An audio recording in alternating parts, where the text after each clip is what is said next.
in Rockland, Maine, and I need a bench. I have to have a bench to stand up, otherwise I'd be looking at just my screen. Thank you for inviting me. Yeah, I appreciate it. Thank you for showing up. It's always nice to know that there are people who are interested in what you have to say. The last book talk that I gave, despite all of my 7 COVID shots, I got COVID. And so it's still out there. That kept me in bed for 2 weeks with fevers, and now some days I can't remember my name. There's that to deal with too, but I think I'm good tonight.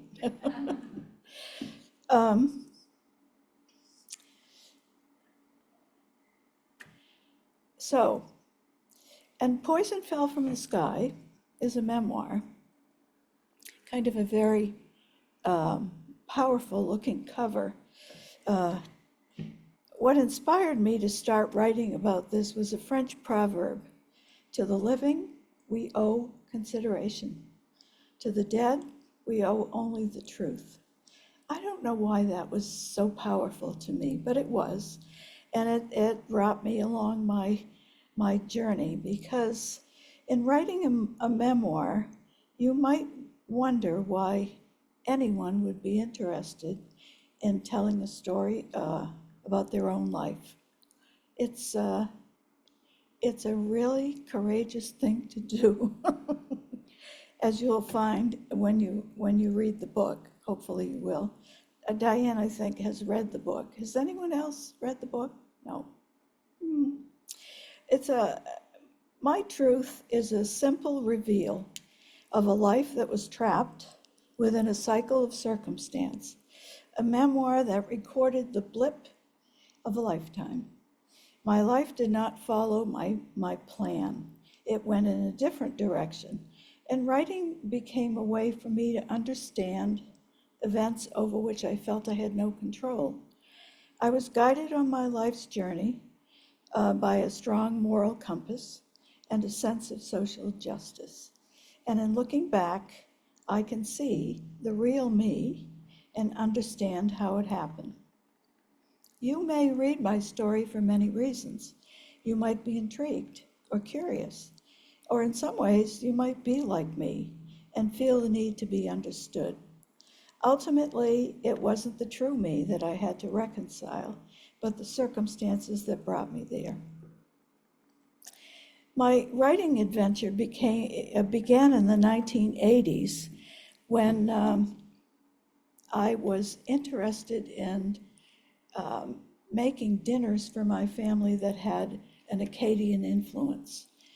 So I would call my grandmother and ask her, how did she do this or how did she do that? And at that time, she was 100 years old. She said, Terry, don't you think you ought to be writing these things down? I'm not going to be here forever to tell you what to put in your pudding. So that's how my grandmother's face came to be. It's a little history of the Acadian deportation and recipes from many different families in the Rumford, Mexico area, and some history, some maps.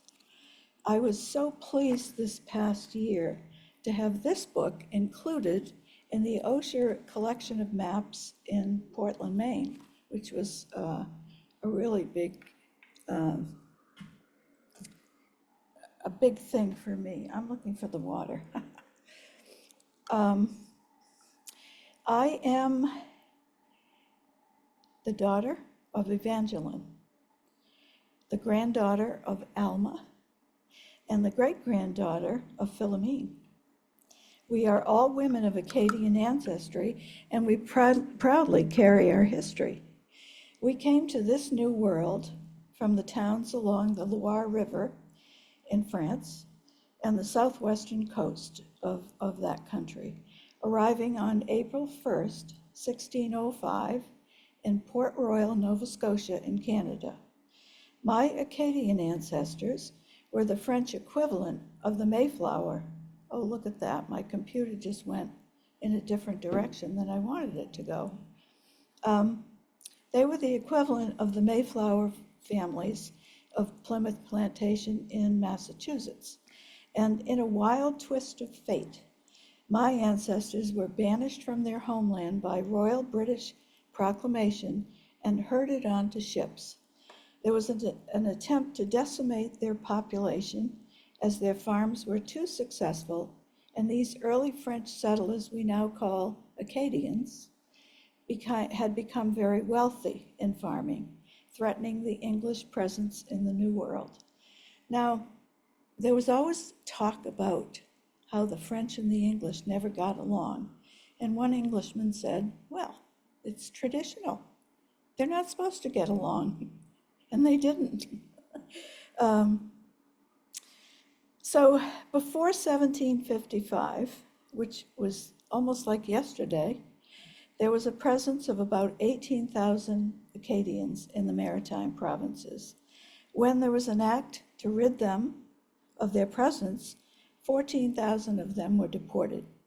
They were ripped from their homes and separated mother from daughter, father from son, husband from wife. Along with that, 8,000 of them died. It's a pretty amazing story. It's a tragedy, really it is. It's an amazing journey that they took. It was the journey of the immigrant. And although they survived many hardships on the long road from the provinces of France to the countryside of the maritime provinces in Canada, they eventually arrived, guess where? Rumford, Mexico. That's where they came. They came down in a time period when farming was becoming more difficult for them, and they depended on the weather for their crops. They wanted a paycheck. They wanted a steady job. And the mills in the northwestern part of the United States were opening. Paper mills, woolen mills, all kinds of mills. So my family arrived in the Rumford, Mexico area in 1916. They came when workers answered the call. They left their homeland of Prince Edward Island to work in these same paper mills. And as the local mills developed and they needed more people to work them, the workforce increased. In one way or another, everyone that I knew, everyone in my family, probably everyone in yours, was touched by the mill story. If you didn't work there, someone you knew did. It was part of the everyday experience of living on a Maine river in a small Maine town. We learned how to accommodate our lives to the presence of this very large industrial complex. It gave us jobs, a paycheck, and a financially comfortable way of life. It's what Maine has always promised. It's the way life should be. And Poison Fell became for me a way to document events that I wanted to remember. I danced with the idea of writing a book for about 10 years when I met Carrie Arsenault. And Carrie came to find me. Now, those of you who have read Milltown know the day that she came to Rangeley, Maine, and we started collaborating at that point. If you haven't read Milltown, you should. It's a really powerful viewpoint of what she went through in that town. So as my book came along, I asked her if she would consider writing the foreword. Now listen to what she said. It's so nice. Rumford and Mexico, Maine, like many towns in America, were once small tourist destinations, capitalizing on healing mineral springs and access to the great outdoors. The area boasted a few nice hotels, theaters, social clubs, churches, and sports teams. Rumford and Mexico were not unlike the imaginary town Rachel Carson wrote of in the open lines of her 1962 book called Silent Spring. Quote, "There once was a town in the heart of America where all life seemed to be in harmony with its surroundings. But in the end, Carson's town, like Rumford in Mexico, was a place that seemed to live quietly and safely, while in truth it had not. In fact, this is the nut of Terry's book, And Poison Fell from the Sky." I think that in writing, there's more to the forward, but in writing that, she got it, and there it was. So in chapter 2, I'm just going to read you another little piece here, because the mill, you could taste the mill. You could walk down the street and taste whatever it was that was in the particulate matter. The particulates were in the moisture. You could taste it. It had a very sour sort of taste. Through it all, I tried to keep busy. On most Saturday mornings, my best friend Catherine and I walked to downtown Rumford. We tried to avoid breathing fumes from the paper mill. Now, this is in the 1950s, before most of you were born. We tried to avoid breathing fumes from the paper mill by turning our walk into a game. We called it Don't Breathe. When one of us caught the rotten egg smell in the air, we'd yell, "Don't breathe," and the two of us would run, holding our breath, until we thought we'd gone far enough that the air had cleared. With an experimental sniff, if the smell was gone, we'd say, "All clear." It was fun, and we welcome, and we giggled our way downtown, playing exaggerated distress whenever the smell hit our noses. But we also knew, I think, that it wasn't really a game. If we took a deep breath, the caustic fumes made our chest burn. On some level, we realized that breathing the mill exhaust wasn't good for us, so we found a way to protect ourselves by making it into a fun game. Well, you had to do something. It was pretty awful. If it's true that a picture is worth 1,000 words, I would like to submit a photo taken by a Maine photographer by the name of John Lynn. John Lynn was at a craft fair and with his photographs, and one of my friends saw him there and said, "Terry, you should go look at his pictures." So he took this photograph of my hometown with a drone, and he's made it his business since then. He's photographed all of the mills along the various rivers in the state of Maine.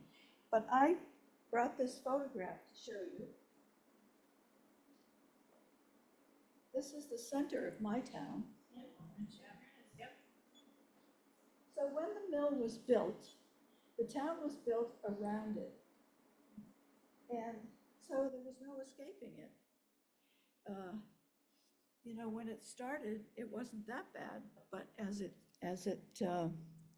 evolved, and Carrie does a wonderful job of describing many of those processes of what happened.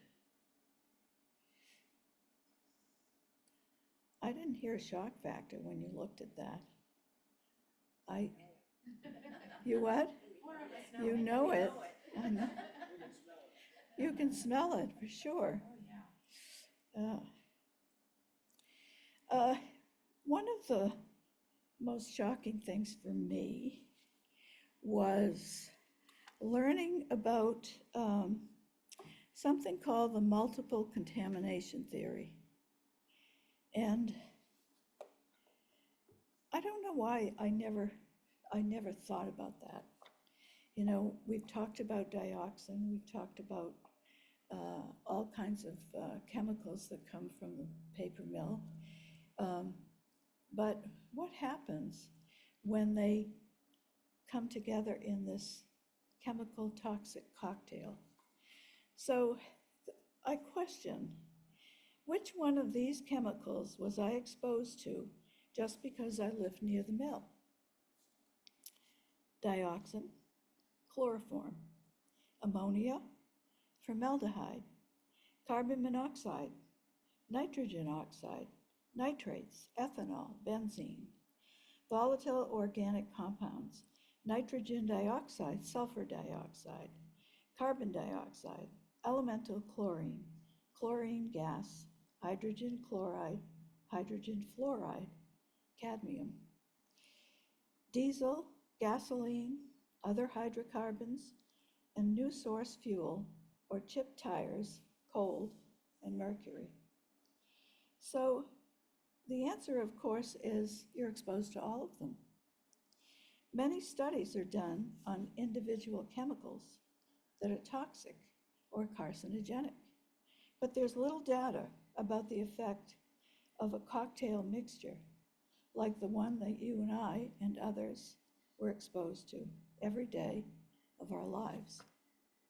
How would you calculate the possibility of injury from the combined effect of these chemicals on your body? How could you gauge the seriousness of your own exposure? Probably impossible.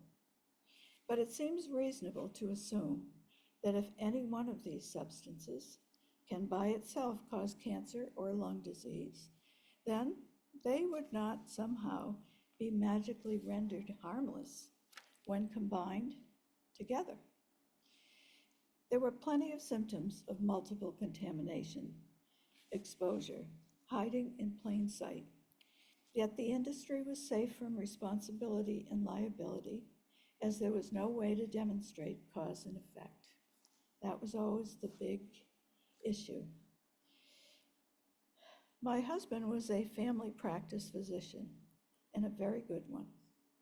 He had strong feelings back in the 1970s that the mill was causing illness in the town. Well, you know, everything is point of view. So if you're sitting in a medical office 5 or 6 days a week, from 8 in the morning till 5 in the afternoon, and you see 3 cases of new cancer in the morning and 2 in the afternoon, week after month after year, from 1970, 1980, 1990, he became a whistleblower. And I describe what happened to us because he was a whistleblower. It was a very difficult thing to stand up to in a small town that didn't want any whistles blown. They called him a rabble-rouser, a radical, and a troublemaker. So for truth-telling, that was his reward. But we both had a vested interest. This is our hometown. These are our patients. And so we continue. And I've written some interesting sort of comical. I guess they weren't comical at the time, but you can read about them in the book. I'm not telling you everything about this book. You're going to have to buy it. So at this point in time, we understood what was at stake because we saw it firsthand every single day. It seemed that every kind of cancer could be found in this family practice. Cancer of the breast, cancer of the prostate, cancer of the thyroid, cancer of the lung. Cancer was everywhere. We started looking for answers, but no one wanted answers. We appealed to the mill powers, to the town fathers, to the selectmen, to the select women, to the newspapers, to multiple governors, to the senators in the state, to Congress, the men and women in Congress, more newspapers and committees of every kind, doctors of many disciplines, and to the general population. We appeal to the Department of Environmental Protection and the Federal Environmental Protection Agency, all to no avail. No one wanted to hear the truth. Being an advocate is not easy, and being an environmental advocate in the 70s was ridiculous. There was not a term for that. What's an environmental issue? There was no understanding of what that was. Everything was conflicted and confused further by financial issues. Money rules. And so many industrial polluters, like industry, the advocate is always swimming upstream. It becomes a never-ending battle that no one can win. I think they count on that. You know, if your mother comes down with breast cancer, you're fighting for her. You're her advocate. But collectively, how do we fight that? Look at the power of that.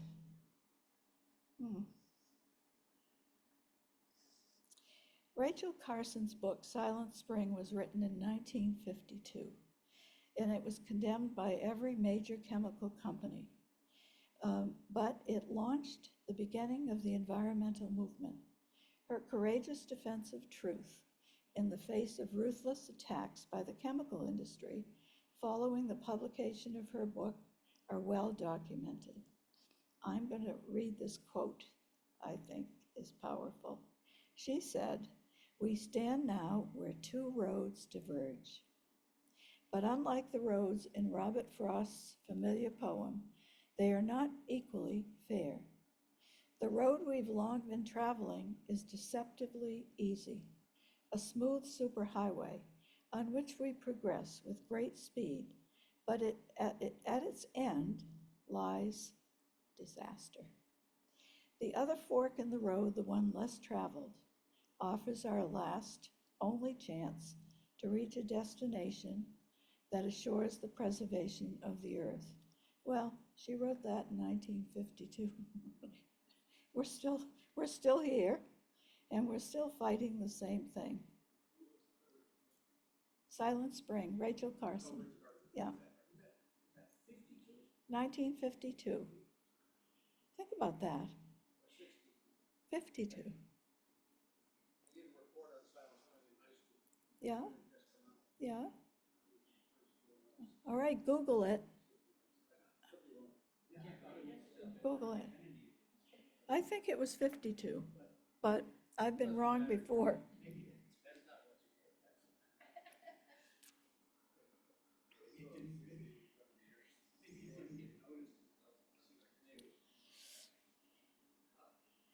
It was a very frustrating fight. What? 1962. Oh, I think it's got to be wrong.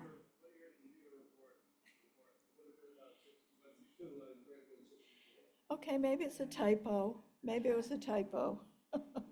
Well, it was somewhere in there. Close. But she was way ahead of her time. Yes, she was. She was dismissed as hysterical. Yes, she was. Yes, she was. You know, for those of you who want to write a book, wouldn't it be fun to think about what we would have done had we taken her advice? How far ahead we would be. Yeah, you know. So Doc died. He had what they call a Milltown cancer, cancer of the prostate.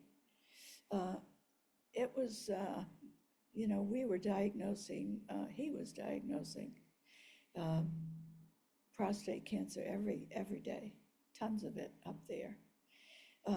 And so now he was gone, and I felt like I wanted to continue what he had done. I really have always felt that one of the most important things that I could do was shine a light on it. If I said it often enough, maybe someone would listen. Well, I'm an optimist.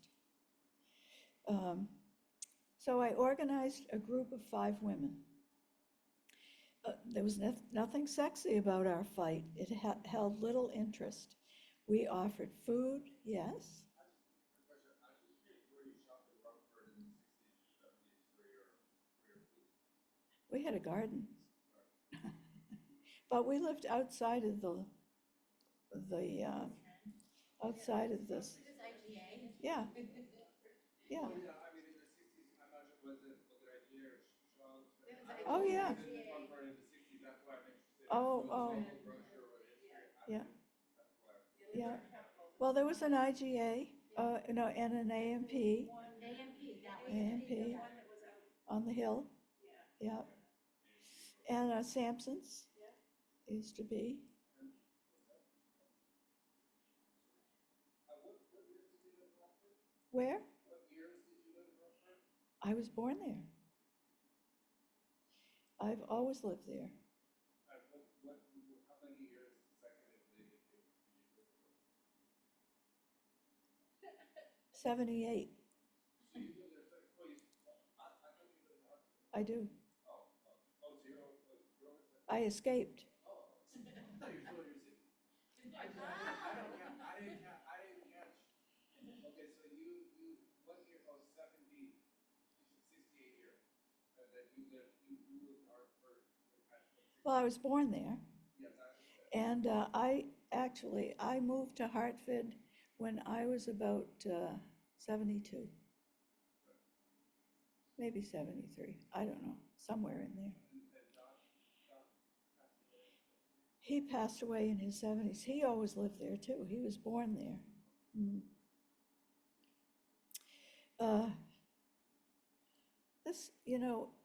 This computer is wonderful at home.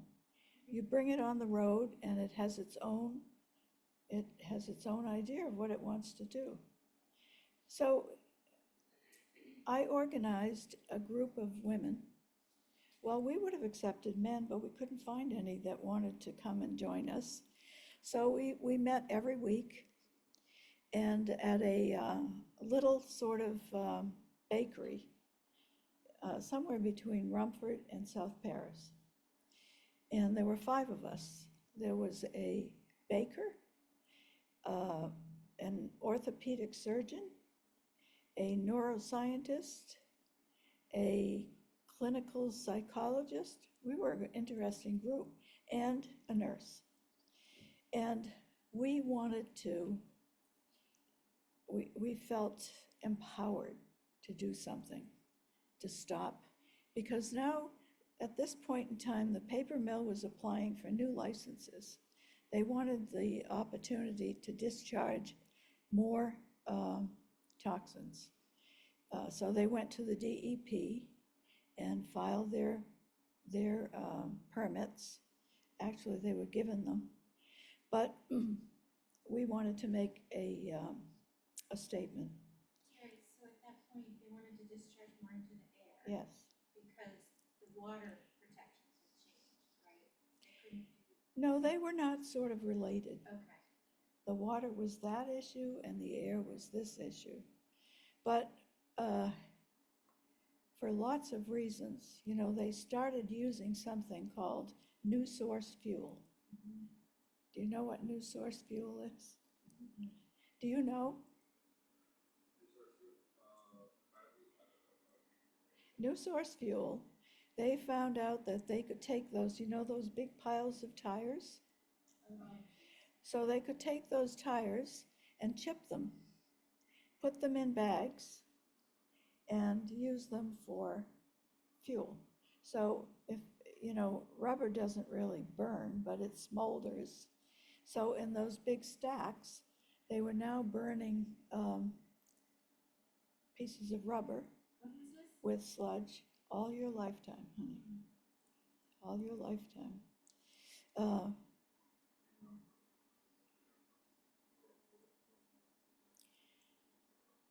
What? Were they burning for heat?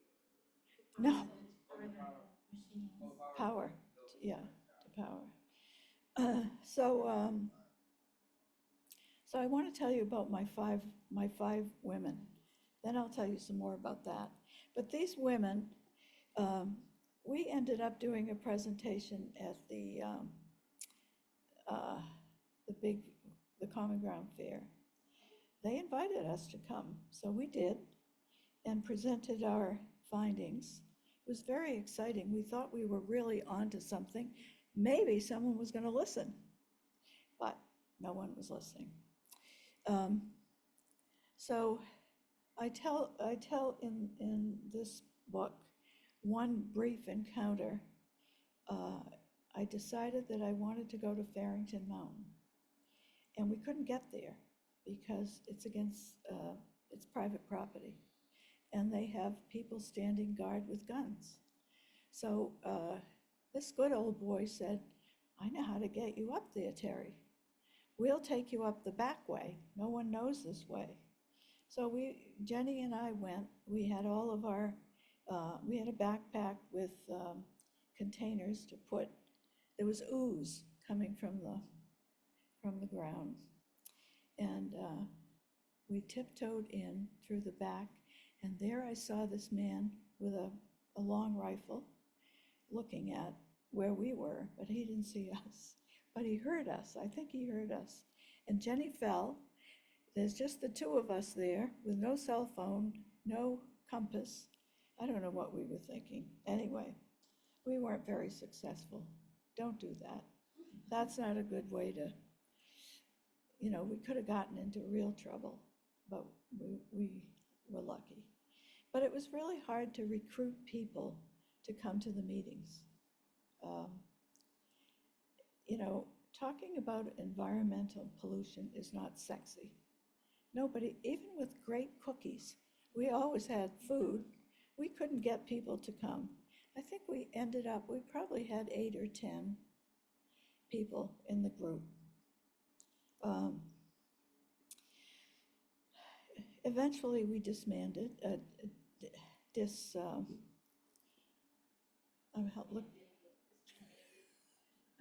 not to be confused with disrobed, no. We disbanded. Yes, we did. And we did a few studies. We got a grant. And I tell in the book about what happened at the Rumford High School. There we were in the Muskie Auditorium. Muskie. And word got out through the police department that there were 5 women activists who were going to cause a big trouble. And they better be prepared. So one of the gals had a hip replacement, so she's walking with a cane. It was kind of a comedy of errors. We sat in the front row, and at this time, I'm not going to say the name of the mill, but at that time, they would pay overtime to their workers to go to these DEP hearings, and they'd fill up all the seats. So there was no place for you to sit. You had to stand in the hallway. It was like a ploy that they did. But we got there early, and we got the front row, and it was a very interesting, and I describe it in the book, which you can read. I guess what happened is I got near the end of writing my story, which was really, it is a difficult thing to be a truth teller. I had a hard time writing this book for lots of reasons, but I did do it, and then I thought, well, I want to become a better writer. So I joined the Maine Writers Group Alliance, and so now I was on their roster, and they sent me emails about how to be a better writer and what to do this or that. And then they sent one that said they were having an event called The Pitch. So The Pitch is open to all the members, and you can tell your story to a publisher. Really? Okay. It was really during COVID, and I was in my kitchen on Zoom, in my pajamas, and I signed up. Here comes the publisher. He's looking at me, and I'm looking at him, and I tell him the story. He says, I think that I'd like to publish your story. I said, you do? You'd like to? Yep. So he published it. And that's how I got published. It was like winning a lottery, I think. So, in conclusion, I would like to tell you that the paper mill in Rumford is now owned by the Chinese. And they own other paper mills along the rivers of Maine. And they continue to pollute. Don't think this was taken a long time ago. This was taken about 3 months ago. It's grown, yeah.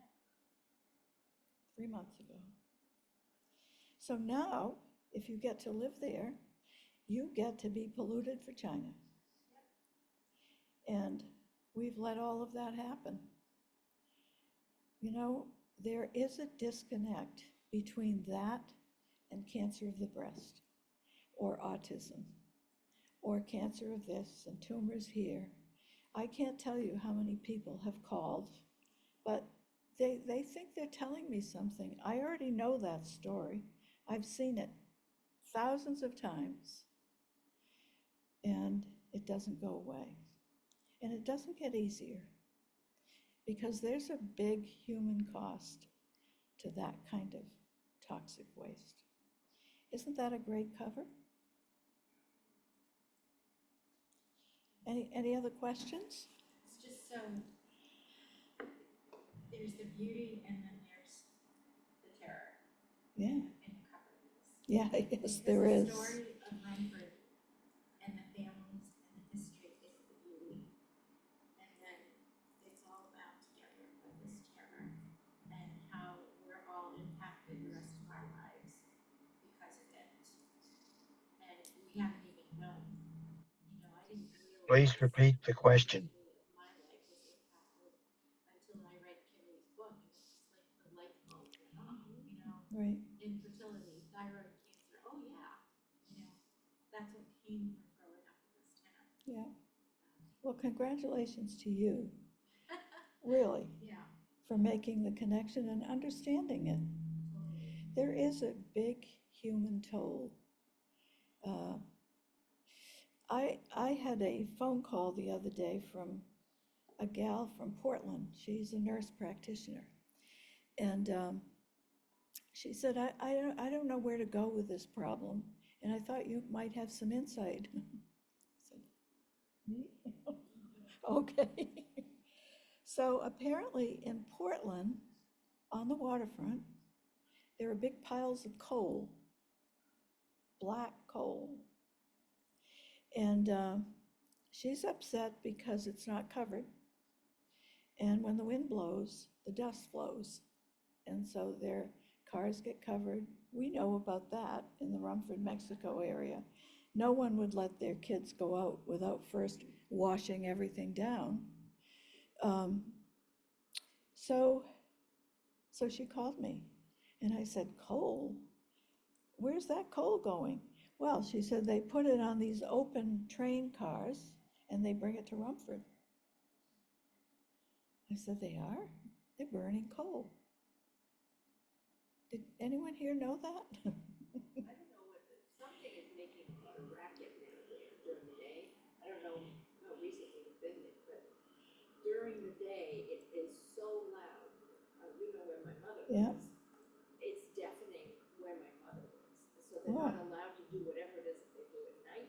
Oh, It's so loud. oh, But during the day, oh, I've heard, are they, ah, ah. no idea. Very loud. You have a sense, maybe it's in the book, and I wrote it. Do you have a sense of the current cancer statistics in the Rumford region? Part of the problem for that is if you lived in Rumford for 20 years or 18 years, you went to high school, you played on the fields, you played football, baseball, whatever you played, track. And then you decided you went to college, and then from college you went somewhere else. And then you die in California from liver cancer or thyroid cancer. How do you track that? It's really hard to track. They've really gotten away with everything because the state has no money to follow any. Well, they have money, they don't want to use it for that. And then what does it do? You know, you're chasing Well, nothing. it's important to find the origin of chemicals that are in the body for the organ. But then you can track it back to the glands that were responsible for the chemical deposits that are in the body. I don't, Well, at least it's a place to start with some sort of scientific evidence right? of the origin. I mean, we're still in lifetime for it. But do we have to wait till we die to have that proven? Well, now you're looking at the cell, likely, and other,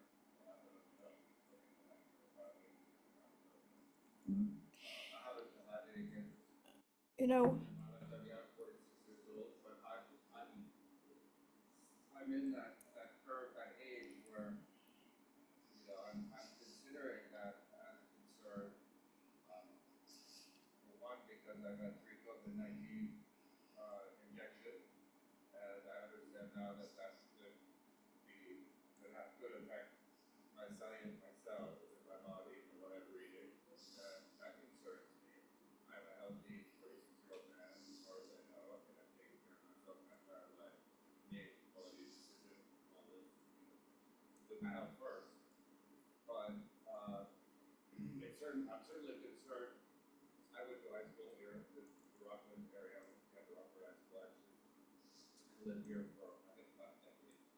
I went to college in Vermont. I've been back here for about 3 years. I don't know what's happening with dragon, but I'm an avid walker outdoors, and I've been exploring lots of conservation properties that are close to dragon cement, and I've been concerned with what I'm seeing in some of the trees and the possibility that they've been affected by dragon. I don't know, does anybody have a sense of what's happening with dragon fruit? I've heard stories too, but I haven't heard them. Yeah. I forgot. Yeah. Well, I mean,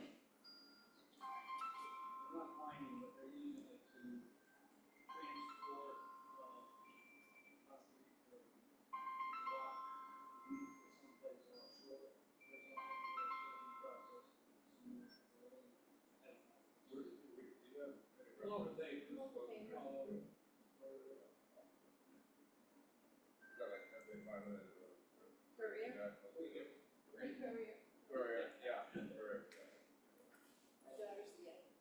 Oh, yeah. Yeah. Which dog? Christine. Oh, yeah. Curious about it. I'm thinking this book, Foxman's book, Real Town, it made me think of civil action, cancer cells and the race company in Massachusetts. And also, there's a great documentary called The Devil You Know, The Devil We Know, about the DuPont Teflon production facility in the cancer cell in that West Virginia town. And with both of those instances, you had major lawsuits involved. Has there been anything like that, or any interest of any lawyer in filing actions? not like that. Not like that. And yet the extent of cancer cells is equal, is as grave as those two cases. They can't seem to find a way to connect the two. Other than just close your eyes. Well, I know, but in a court of, Seems like a blind man would be able to see that. seems like that, yeah, Well, New York Times did a whole article on yeah. Cancer Valley. So there's gotta be a reason why no lawyer has ever picked it up. One of the top lawyers in Maine, son developer. That's right. I was the question about him and Muskie, because, obviously Clean Air Act is famous for that. He was from Rumford. Mhm. Mhm. Edmund Muskie. Oh, but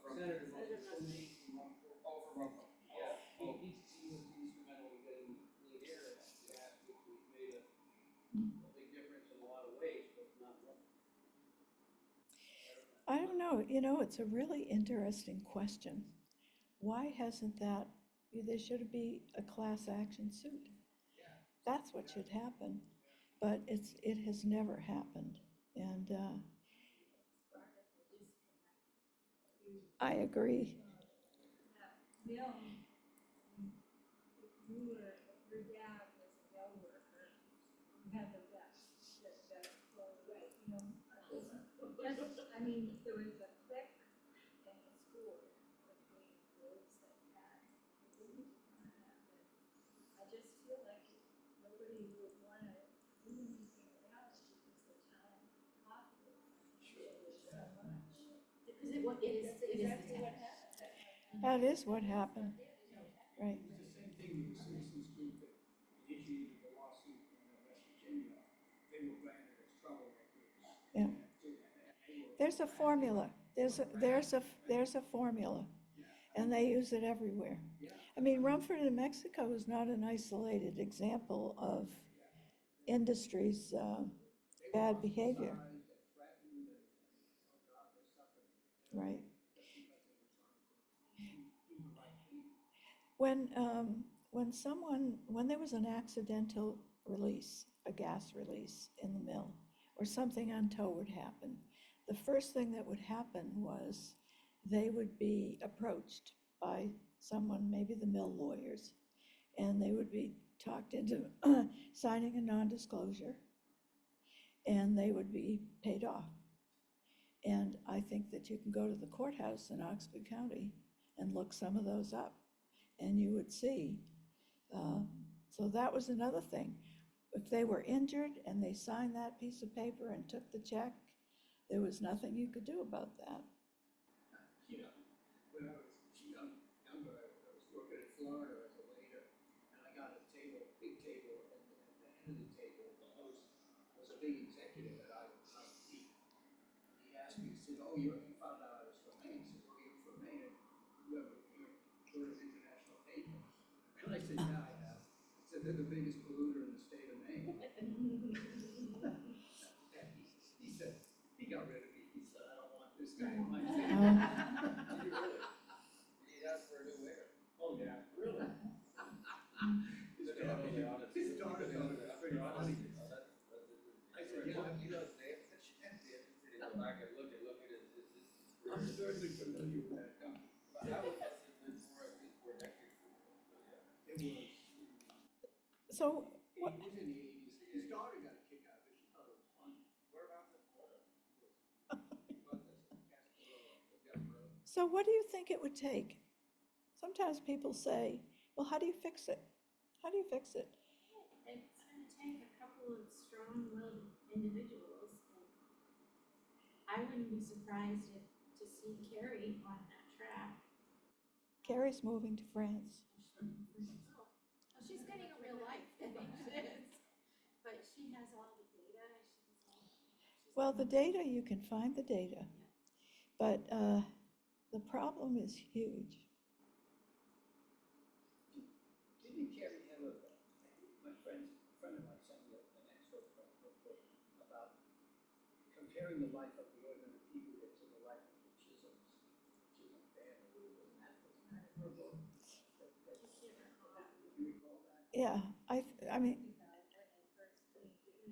right, Yeah, but even later, she carried it right up. Right. To the present time with the debutante balls.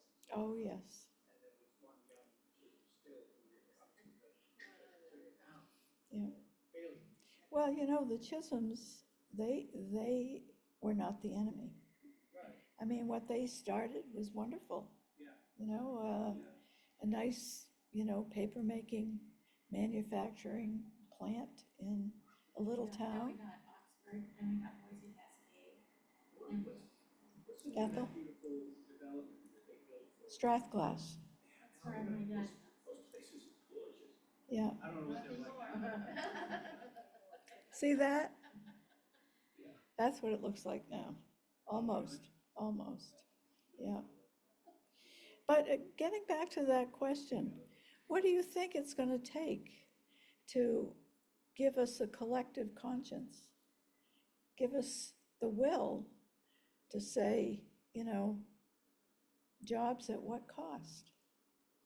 What is the cost of a job? I don't know. But you know, I'm encouraged that you came out tonight to hear my little story about my point of view. And you'll take that with you. One of my children, this is one of my success stories, she has become an advocate for water on the Hudson River. And she's a combination of the French and the Irish. She's fierce. She stood up to, I mean, look at Nestle. Look what they've done to the state of Maine. And we let them. You want some water? Oh, take it all. Sure. What company, do you know, doesn't pay for their inventory? They don't pay for the water. They just take it. Did they buy 100 Mount Zircon? What about Mount Zircon? Well, I guess that's gone through a number of different, you'll have to check Google on that. I don't know who owns that now. But, you know, Rumford has had a huge aquifer, enormous aquifer, fabulous water. They sold it to Nestle. Anyway, do you have any other questions? What's the town, or city, town, or city? What's the water source now? Is it still the aquifer, is it still coming out? Is it, Till they dry up. yeah, yeah, but it doesn't have a, is it good water still, or is it a fine? Well, the town water always had a funny taste. You know, Carrie writes about that in her book. They used to take, you know how you could buy Tang in a jar? You put a teaspoon in the water, mix it in the water, and it made the water that tasted awful, awful. I have with me, but ABC, is it ABC, did a two-part series on the Rumford, Mexico area called Cancer Valley. And to my knowledge, it has never been shown in Maine. The lawyers blocked it from coming to Maine. I have it in my purse, but it's yeah. It was a 15-minute segment on ABC, like sort of a 60-minute kind of thing. You want to see it? Never been shown publicly in the state of Maine. Where has it been shown? Do you have any stuff? Well, it was on ABC. Yeah. Not in Maine. Yeah.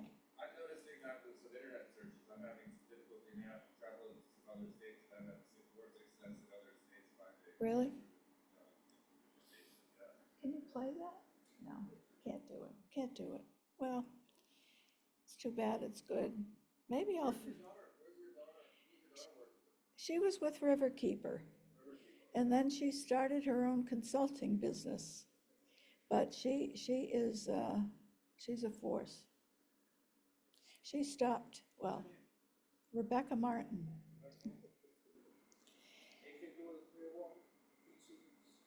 Yes, yes, yeah, yeah.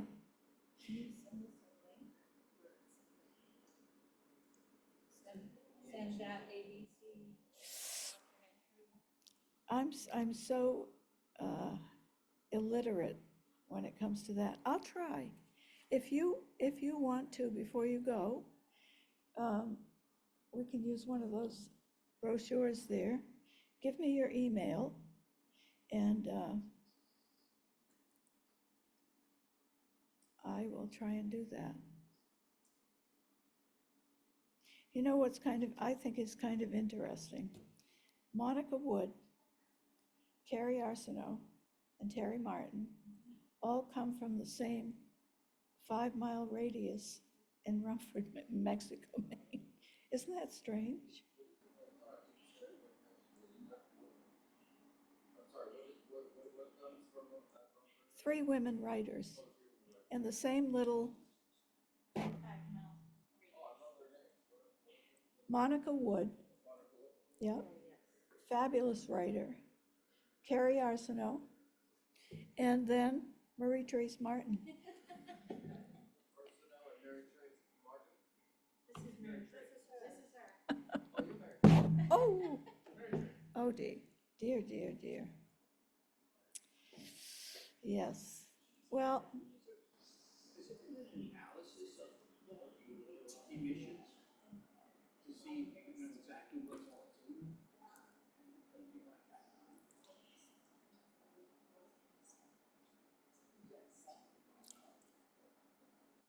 I mean, that would be good, Oh, okay. but I don't know that that's ever really been done. They did, I'll tell you, Rumford sits in a bowl, right? We have this wonderful granite circle of mountains. And the DEP decided at some point that they were going to do exactly what you just mentioned, check the, I don't know what the premise was for their study. So where did they put all of those air monitors? Up by McDonald's, Oh, yeah. outside the valley, out of town. So what's the point of that? And where do you go with that? Where do you go with that? Who was it that placed the order? It was the DEP. DEP. In one location, it was there. Well, the town is in a bowl. They went up here and outside the bowl, saying that they, yeah, nothing to worry about. Matthew Carrier wrote a book Who? about his cancer. Who did? Matthew Carrier? Matthew, yes. Yes. He has cancer too? Twice. Twice. Well, the day that the DEP came to the Muskie Auditorium, up came this whole group of young kids. They were at Bates College, and they were doing, they were studying environmental studies. And they were full of questions. One of them went to the front of the stage and said, "Can you tell me, if I had grown up in town in this period of time, would I have had to live with formaldehyde?" And they said, yes.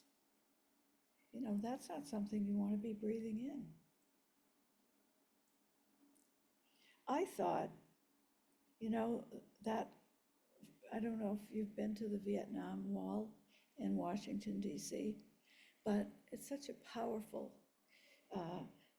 monument. It's, when you touch it, it feels like it's alive.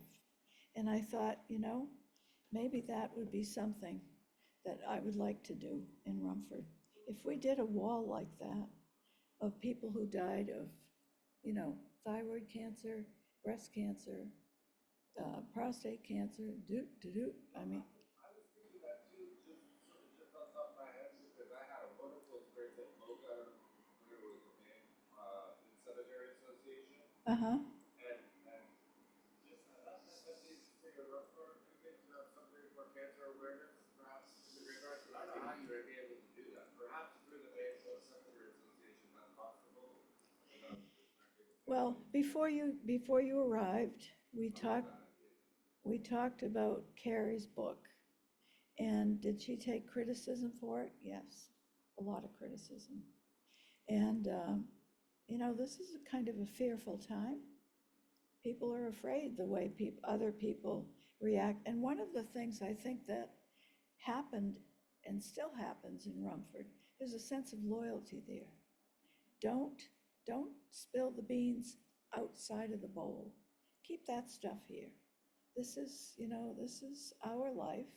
These are our jobs. What? Is your husband buried in Rumford? Yes. Yeah.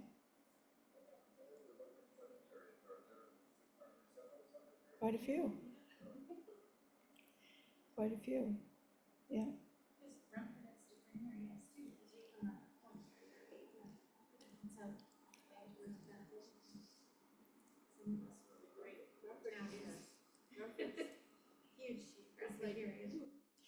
You know, I don't know what your name is.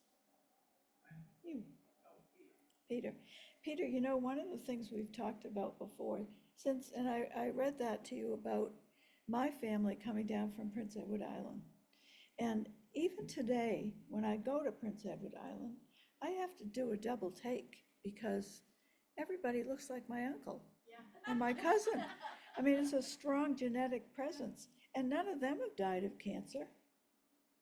How come they're all living to be, you know? So it would be interesting to do a study of, you know, a Bernard, a Poirier, a Gallant, an Arsenault, all of that group in Prince Edward Island, and then do the same thing in Rumford. You know, the other thing is, the Native Americans, they didn't die of cancer. They lived along all the rivers prior to the paper mills coming. They didn't die of cancer. And the mills have taken away their right to fish. Who's going to want to eat fish in the river? Anyway, thank you. Thanks so much, Terry. That was fantastic.